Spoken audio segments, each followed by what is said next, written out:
Hey everybody, it's Mrs. Froehlich. I hope that you and your family are doing well. These are certainly crazy times, and I know that it's hard to adjust to this new way of learning from home and working from home. I know that my son Henry in fourth grade has been very busy catching up on schoolwork that his teachers send out every week, and I've been working too. My husband is home. He's kind of holed up in one of our bedrooms. He's got a makeshift office in there. So it's been challenging for everybody to be working at home in the same place. I don't know if your family is experiencing the same thing with everybody being home. Luckily, it's been nice the past couple of days so we can get out and experience nature and see people from afar. But it's just not the same as being with you all. So I hope that you're all doing well, and I hope that we can get together again soon. So, as I was reflecting this morning, I was thinking about our situation and how much distress and despair and seeming like this is never going to end. And sometimes I feel hopeless. I am not a person who really likes to just sit around all day. And even though I'm working from home, I'm still not out and seeing my friends and going out to dinner. Let me tell you, I've had to cook every day, and I am not a cook. This is one thing I am not enjoying, is having to cook and then having to clean up. I think I was yelling at my son and my husband the other day, and I said, I run the dishwasher every couple days. How do we have 12 glasses? There's only 3 of us. So it's just kind of getting used to the new normal. Reflecting on it, though, it makes you really appreciate the things that God has given us. We are so blessed. We live in a country that we have so many freedoms.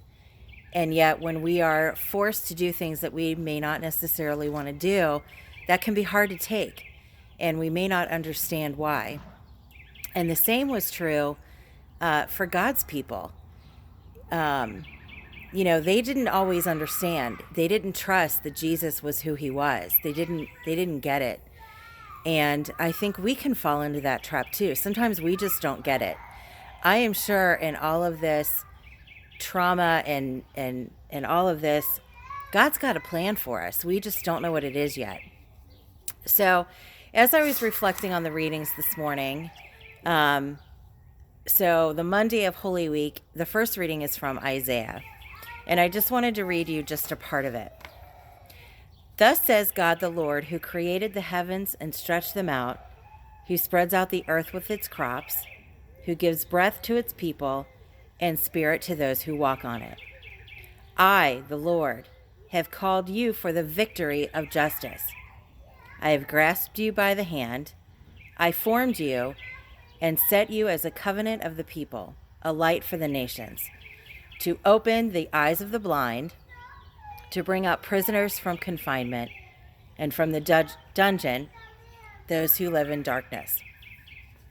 And I thought, wow, that really spoke to me as, how can you be the joy of Jesus to others? I'm always looking for what's Jesus trying to tell me right now? What's the lesson in this? What am I supposed to take away from it? And other people bring joy to me. My husband, my son, dumb TV shows that I'm forced to watch now. Father King brings joy. When I talk to him on the phone, he's always got a positive spin on the situation. Mr. Barnes has always great things to say. And when I can reach out to my friends, either if I'm doing a Zoom call or just walking around the neighborhood, and I'll call Mrs. Pavley or Mrs. Cap or Mrs. Moore, they bring me joy too. Just connecting with people is what brings me joy. And so when I don't get a chance to do that, I really am missing out on that. And I don't know if you guys have email accounts, but I've been getting emails from literally everybody under the sun about how they're keeping us safe during this time. And I've been getting emails about how can I help during this time. I volunteer at Mercy Hospital, and since we are not allowed to be in the hospitals really for any reason unless we're sick, God forbid, They've been sending us out, what can you do from home? And the first thing is always to pray.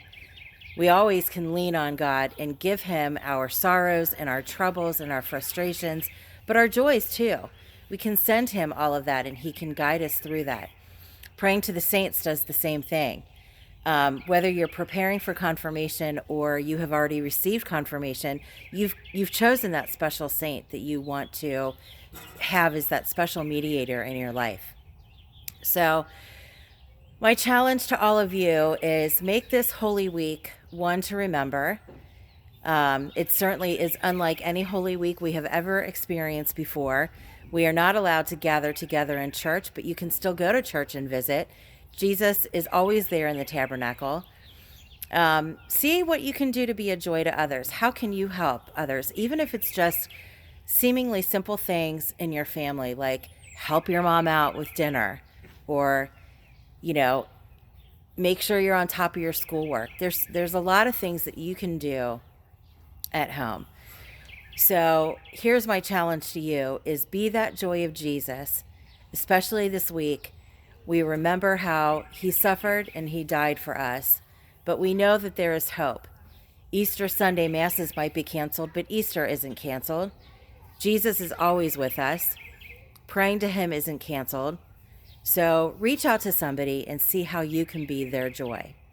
I hope you have a great Holy Week. I hope that you are all doing well, and may God bless you always and in all ways.